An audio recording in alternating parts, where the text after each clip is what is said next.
Hola, hola a todos. Ya regresamos a los en vivos en Instagram porque hoy tenemos a un invitado muy especial, al doctor Hugo Mendieta Cerón, que va a estar con nosotros hoy hablando sobre medicina interna, previo a su invitación a Mexiquense TV. Así que todas las dudas que tengan hoy con temas sobre medicina interna, aprovechen porque el doctor es experto en el tema.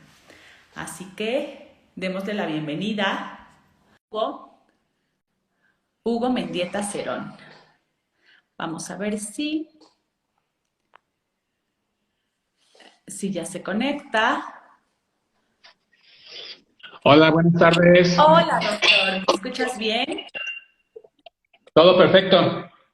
Me da muchísimo gusto saludarte, tenerte acá en Instagram y les platicaba próximamente en el programa de salud en casa Mexicana. Muy bien. Les comentaba que estudiaste, déjame encontrar la funda, dame un segundo, la funda de mis audífonos, porque creo que no se conectaron, entonces te escucho así bien en el celular. Les estaba comentando a nuestra audiencia que eres experto en medicina interna, pero platícanos un poquito más tú y todo lo que has estudiado. Soy cirujano aquí en la Facultad de Medicina de la Universidad Autónoma del Estado de México. Medicina interna, como ha mencionado, por parte de la UNAM, en dos sedes, en el Centro Médico 20 de Noviembre del ISSSTE y en el Hospital Darío Fernández también del ISSSTE. Tuve oportunidad de cursar al mismo tiempo la maestría en Ciencias Médicas también del UNAM y posteriormente con apoyo de CONACYT, el doctorado en endocrinología en Santiago de Compostela y regresé a México en el año 2009. Y acá en México, del 2009 para acá, ¿qué has hecho, doctor? Platícanos. Sí, tuve primero una etapa en lo que era el Centro de Investigación en Ciencias Médicas, era el CIGMED de la Sí, sí, claro. Universidad Autónoma de México, que ya se llama diferente. Ahí estuve como responsable del Laboratorio de Biología Molecular hasta el año 2013 y de manera simultánea, pues bueno, mi labor como médico ha sido primero en la terapia intensiva obstétrica en el Hospital Materno Perinatal Mónica Pretolini Sáenz. Sí. Tuve una oportunidad de trabajar 2 años en el Hospital para el Niño del Instituto Materno Infantil del Estado de México, donde pues cumplimos con el objetivo de hacer un laboratorio de alta especialidad en hematología y oncología. Después estuve como coordinador de investigación de hospital y luego pues acepté regresar al Hospital Mónica Pretolini, donde estoy desde el año 2015 en la jefatura de investigación. Bueno, cabe mencionar que desde el año 2009 soy profesor de la Facultad de Medicina, he dado desde ese año la materia de endocrinología y he participado en los programas de posgrado de la maestría en ciencias médicas, doctorado en ciencias de la salud, que es itinerante en varios campus de la universidad, y he apoyado otras materias y llevo 4 años también apoyando genética. Y de todo esto, doctor, ¿qué es lo que más te gusta? O sea, ¿te gusta más la investigación o te ha gustado un poquito más dar clases? Platícanos. Pues me gusta la interacción entre las tres cosas. No podría yo estar dando clases de una materia de medicina si no hubiera pacientes, porque no entendería la realidad de lo que pasa. Pero Claro. al mismo tiempo, no puedo estar dando la misma clase todos los años. Hago el esfuerzo de hacer algo de investigación, aunque sea limitada, para buscar algo más, ¿no? O sea, siempre como pues innovador o por lo menos inquieto y transmitir a los estudiantes algo más. Entonces realmente pues no me veo con una sola actividad y siempre espero hacer las tres cosas, docencia, investigación y clínica. Claro, todo a la par, como bien dices, se va complementando para darle al paciente lo mejor, al alumno lo mejor y al estudio en el que estás lo mejor, ¿no? Sí, sí, sí, sí, definitivamente. Y respecto a tus pacientes, ¿cuáles son las patologías que más ves? Pues lo que más veo en mi consulta es diabetes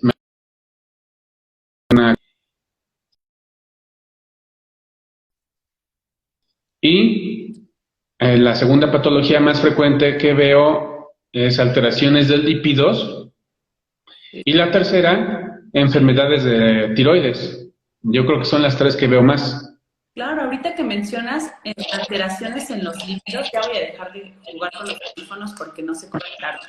A que nos mencionas ahorita alteraciones en los lípidos, platícanos un poquito sobre las dislipidemias familiares. ¿Son frecuentes en México?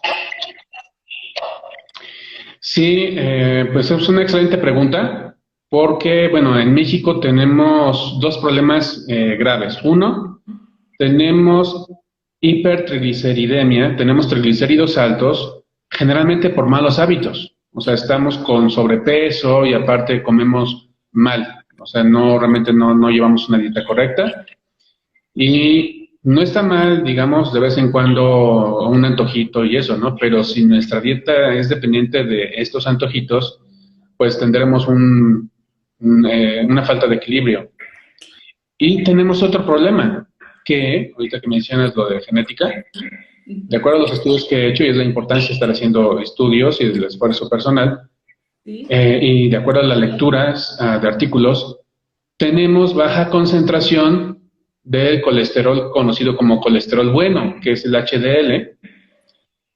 Y entonces, nuestra protección está bajita y nos contaminamos la sangre comiendo mucha grasa y elevamos también triglicéridos al consumir muchos carbohidratos que se van a convertir a la larga en triglicéridos, pues estamos con una bomba de tiempo. Claro. Entonces Y sería lo bajamos más... más la balanza, ¿no, Doc? Sí, ponemos mucho riesgo cardiovascular y por eso luego vienen infartos a temprana edad. Y obviamente hay un pequeño porcentaje de dislipidemias familiares que están subanalizadas porque no es una costumbre, ¿no? O sea, ya nos damos con el hábito de indicar, pues, tu medicamento para colesterol y tus triglicéridos, pero no profundizamos en la posibilidad de que sea una dislipidemia familiar y entonces ya viene del papá o de la mamá, está el paciente y lo peor que lo va a tener sus hijos. ¿Y qué se hace en esos casos, doctor, con estas familias? Que a veces incluye, como bien lo mencionas, o sea, los abuelos, los papás, los niños a muy temprana edad presentando estas dislipidemias. ¿Qué se puede hacer ahí? Pues la clave siempre de la medicina en todas las enfermedades es la detección, primero prevención. Creo que uno cambiar nuestros hábitos y procurar ser más sanos o más, ¿cómo podemos decir? Más físicos en cuanto a nuestra actividad sería excelente. Pero un signo de alerta, que es que el papá o la mamá o el abuelito ya tuvo un problema así, nos indica que si nuestro paciente nos está diciendo que ya hay algo en su familia y lo estamos viendo con un problema de colesterol o triglicéridos o ambos altos, ahí viene un signo de interrogación si no es una dislipidemia familiar. Claro que el tratamiento básicamente es el mismo, o las mismas opciones de mercado, ¿no? Que no podemos inventar algo. Pero si fuese específicamente familiar, sabemos que tenemos que ser más intensivos en el tratamiento, porque no se le va a quitar. Hay un conjunto de genes que están ocasionando el problema. Claro, a diferencia de las dislipidemias que no son de origen familiar o que no son estas dislipidemias familiares de origen más bien genético, ahí sí podemos hacer cambios en la alimentación, en el estilo de vida y tener resultados favorables, ¿verdad? Esa sería la diferencia, doctor. Sí, exactamente. Como bien se ha mencionado, lo ha mencionado muy bien, si dejo de comer excesiva cantidad de carbohidratos, excesiva cantidad de comida frita y me activo, voy a bajar triglicéridos. Pero si es un problema familiar, hasta puede entrar desesperación de los pacientes, ¿no? Porque dicen, es que yo soy muy Frustración. disciplinado. Uh -huh. Sí, frustración.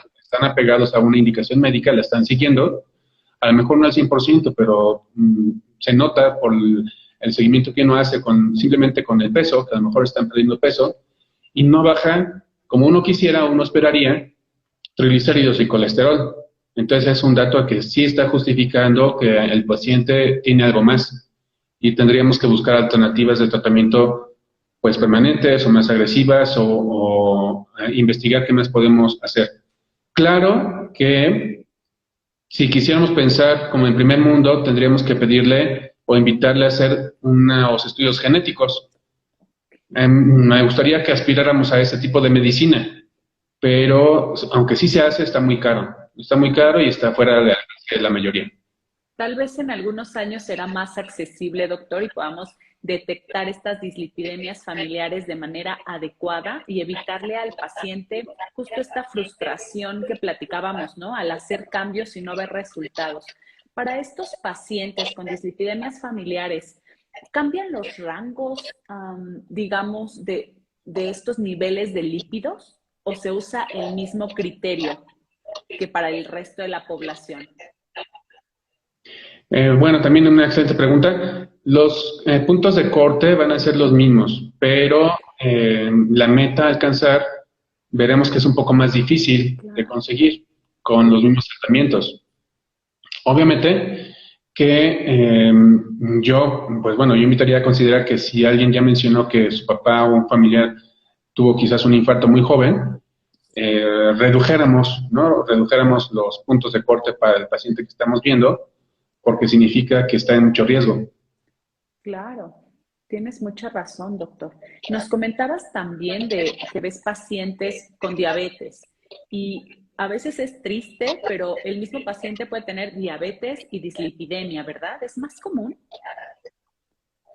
Sí, desafortunadamente, de hecho es más complejo todavía, porque llegan con los datos del síndrome metabólico, que es, bueno, la glucosa ya se les elevó, tienen triglicéridos altos y tienen sobrepeso, obesidad, y pueden tener hipertensión o incremento también del ácido úrico. Entonces está muy complejo. Aparte, sabemos que los pacientes con diabetes tipo 2, en un alto porcentaje, quizás 80%, va a variar según los artículos, tienen como antecedente que tenían obesidad. Y ya el hecho de tener obesidad significa que está asociada a la dislipidemia. Cuando ya les da diabetes, pues ya tienen obesidad, dislipidemia, diabetes y a lo mejor también hipertensión. Entonces se complica, el tratamiento, porque ya no hay que dar una tableta, sino a lo mejor dos, tres, y se empieza a complicar. Y lo más importante de todos estos padecimientos que acabas de mencionar, que en su conjunto serían el síndrome metabólico, es que el origen puede ser la alimentación inadecuada. Quiere decir que se puede prevenir toda esta cascada de enfermedades, porque como bien lo mencionabas, la puerta de entrada parece ser el sobrepeso y la obesidad, ¿verdad? Así es, entonces, realmente el sobrepeso y obesidad están, digamos, programando a las personas a que tengan una enorme cantidad de complicaciones a corto o mediano plazo. Pero lo más grave es que este problema ya viene desde los niños. Entonces, igual con unos estudios que he tenido oportunidad de hacer, encontramos que ya vienen con un índice de masa corporal muy alto para su edad y su nivel de glucosa, siendo niños, está mucho más alto que en niños de otros países. Entonces, si así estamos ahorita muy mal, ¿qué nos espera con las próximas generaciones que vienen en muy malas condiciones metabólicas? Claro, por supuesto, porque desde niños tienen que formar hábitos saludables. No significa que sometamos a nuestros niños a dietas estrictas, mucho menos a dietas milagro o productos milagro.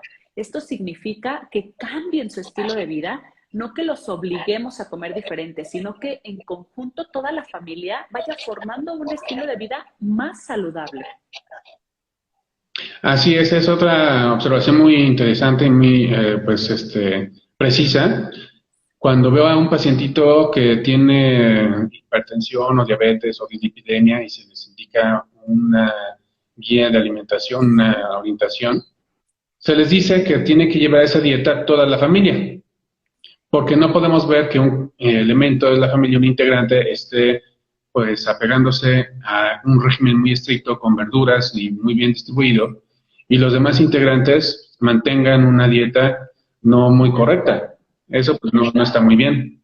Entonces tienen que tomar en cuenta esta recomendación de que debe ser una dieta familiar. Bueno, partiría un poquito de los conceptos de medicina familiar también, en los cuales se ve que una patología pues afecta a todos los integrantes. Claro, y en lugar de verlo como algo malo, como ya se enfermó nuestro hijo, tenemos que cambiar nuestra alimentación, o ya se enfermó el abuelito, vive en casa, vamos a cambiar nuestra alimentación, más bien es como una oportunidad para que todos mejoren y prevengan todos estos padecimientos de los que nos has hablado, doctor. Sí, pues la alimentación correcta es una llave para estar sanos.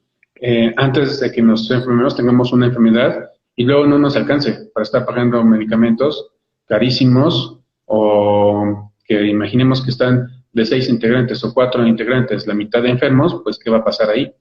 Claro, mencionaste algo clave, el dinero, porque muchas veces algunos piensan, no voy al nutriólogo o al médico porque es muy caro. La consulta, los medicamentos, sale mucho más caro llevar un estilo de vida no saludable y terminar con complicaciones en los padecimientos que ya se tienen o desarrollando enfermedades si es que no se tenían.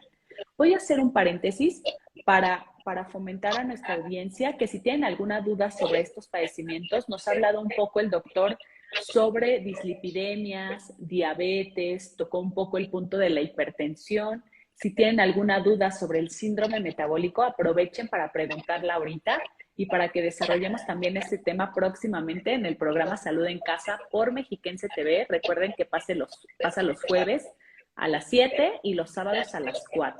Voy a aprovechar esta pausa, doctor, para hacerte una pregunta que nos hicieron aquí.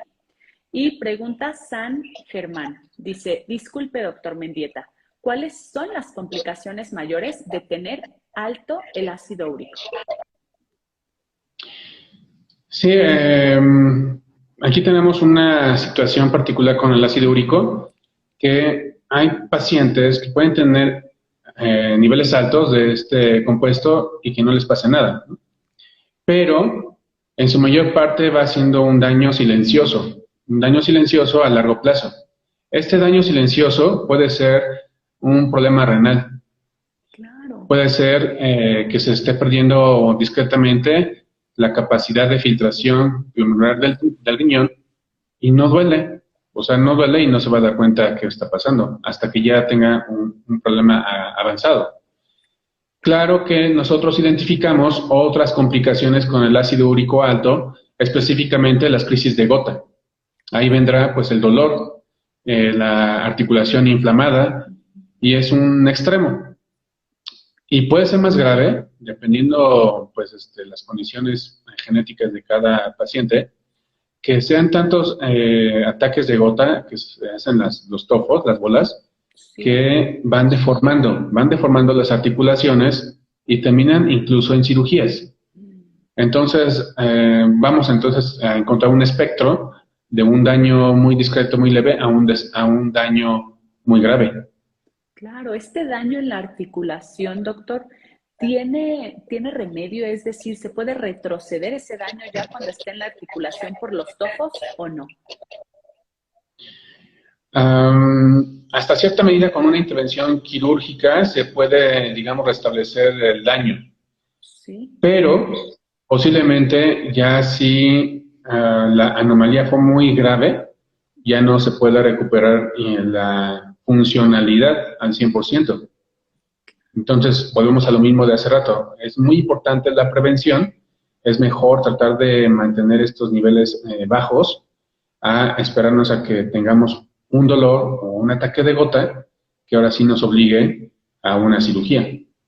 Por supuesto, doctor.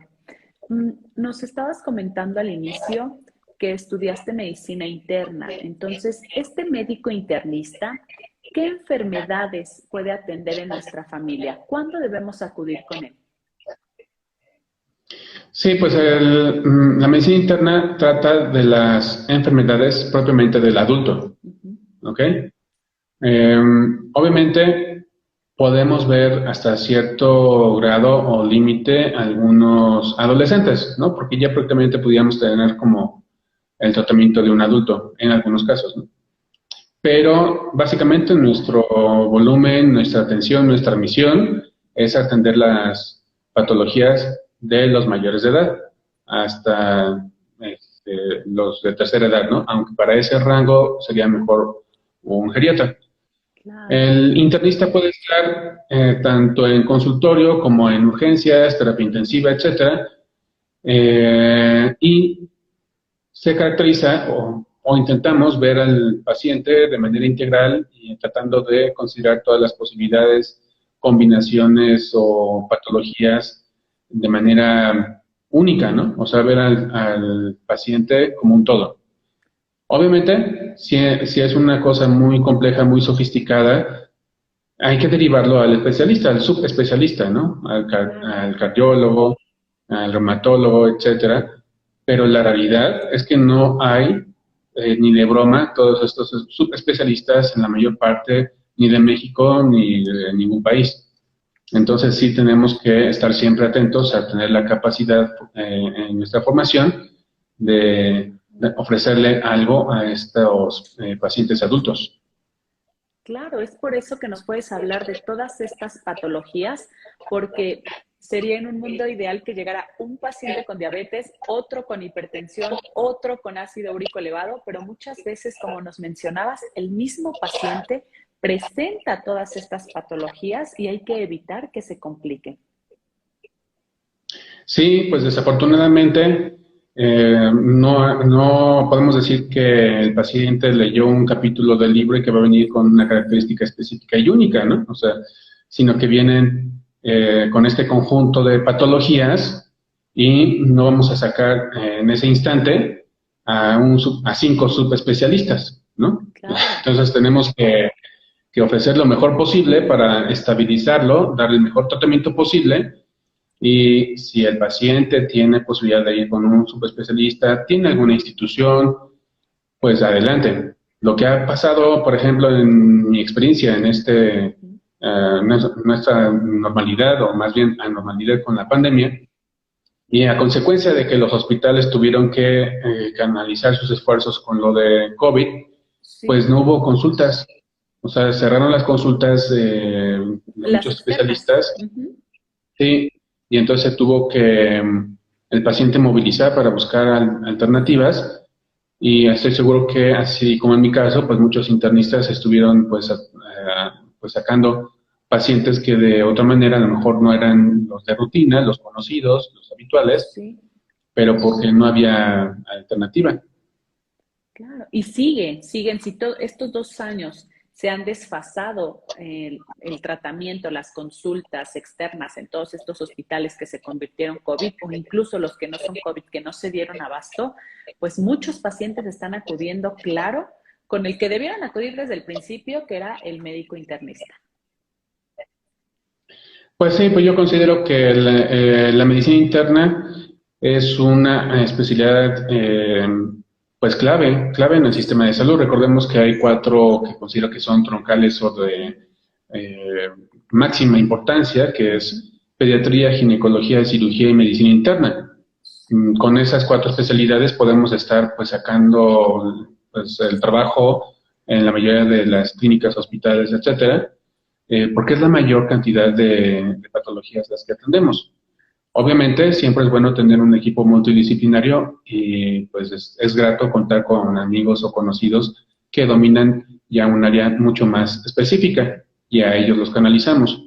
Pero la realidad es que, bueno, incluso el médico general tendría que tener la capacidad y la formación para atender la mayor cantidad posible de pacientes de patologías porque, insisto, no hay médicos suficientes en muchos municipios o estados del país y tenemos que hacer labor los internistas de, pues eso, de dominar las enfermedades para ofrecer lo mejor posible. Claro, justo hablando de ese equipo multidisciplinario, nos pregunta aquí Iturbe Brandon, dice, ¿debería agregar la referencia al servicio de psicología o psiquiatría a un paciente recién diagnosticado con una enfermedad crónico-degenerativa y mal apego al tratamiento, parece que es del personal de salud quien nos hace esta pregunta.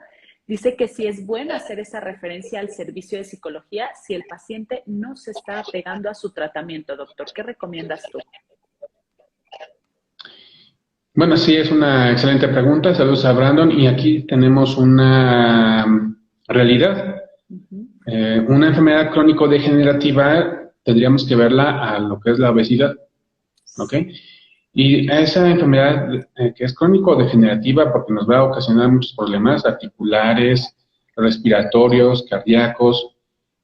Mucho de esto depende de un componente psicológico. Cuando se hace una buena exploración, revisión, se encuentra que el paciente a lo mejor tiene depresión o tiene ansiedad. Entonces no se va a curar a ese paciente con decirle que todo va a estar muy bien o que le eche ganas y que coma sanamente. Sí invito a que consideremos esta posibilidad de brindarle opciones de apoyo psicológico, ¿no? Y otras enfermedades que pueden ser más impactantes, por ejemplo, pensemos una enfermedad que tiene pocas alternativas de tratamiento, que sea degenerativa. Ya estamos hablando de algo más fuerte, quizás una enfermedad de Huntington, que es neurodegenerativa, o una esclerosis lateral amiotrófica, o esclerosis múltiple, o algo, Sí. con tratamientos limitados, y que sabemos que no hay más. Imaginemos el shock, ¿no? Y el golpe que puede tener este pacientito. Entonces sí necesitamos apoyo con este grupo de especialistas. Claro, porque parece que estos pacientes, bueno, no parece, muchos pacientes al ser diagnosticados viven un duelo, ¿no? Porque pierden su salud y pierden la rutina de vida que llevaban. Vamos a aprovechar estos últimos minutitos para abrir preguntas a la audiencia. Voy a hacer una más y si tienen alguna otra pregunta, estos últimos 2 minutitos quienes nos están viendo pueden hacer cualquier pregunta al doctor Hugo Mendieta. Y dice aquí San Germán, dice, doctor Mendieta, es usted extraordinario. ¿Cómo reducir el ácido úrico a aquellos pacientes que lo tienen elevado? No sé si la pregunta va dirigida a medicamentos o a cambios en el estilo de vida, doctor. Sí, muy bien. Pues bueno, podemos empezar de lo básico, que es una alimentación que nos permita bajar el ácido úrico. En este sentido, pues sí, está claro la asociación con la reducción de carnes rojas, Sí. evitar el vino, ¿no? O sea, los pacientes con más carga genética o con falta de algunas enzimas, cada vez que ingieren alcohol, específicamente vino, pues van a tener una crisis importante y puede llegar a la crisis de gota que hemos comentado. Sí. Ya farmacológicamente hablando, pues el tradicional es el allopurinol. Sí. Algunas otras marcas han surgido para buscar alternativas pues más potentes. Y me permito también comentar que no puedo descartar incluso componentes naturistas y pues de eso ha hecho muchos trabajos, publicaciones y demás la Universidad de Chapingo que tenemos aquí en México. Entonces no lo puedo descartar, mi experiencia ha sido favorable, no es para todos, pero bueno, creo que es buscar complementos de todas las herramientas que tengamos a la mano. Claro, como bien lo mencionas, el tratamiento es individualizado. Y para terminar nuestra entrevista, doctor, nos piden información, tu teléfono para agendar la consulta. ¿Nos puedes dar esa información? Sí, claro. Pueden llamar al 722-541-0243 y ahí con todo gusto pues ya contestamos y brindamos la atención. Perfecto, doctor. De todas maneras, les voy a dejar el video aquí en la página para que puedan volver a escuchar el número y les voy a agregar también los datos del doctor Hugo Mendieta Cerón. De verdad, muchísimas gracias por acompañarnos, por resolvernos estas dudas y estén muy pendientes del programa que va a tener el doctor con nosotros. Ya les estaremos anunciando la fecha. Gracias por este espacio, doctor. No, al contrario, muchas gracias. Espero haber sido de utilidad. Muchísimo y muchas gracias también a todos los que nos acompañaron. Estén pendientes de las próximas publicaciones y también de los especialistas que nos estarán acompañando. Muchas gracias, doctor. Gracias, hasta luego. Excelente tarde. Hasta luego.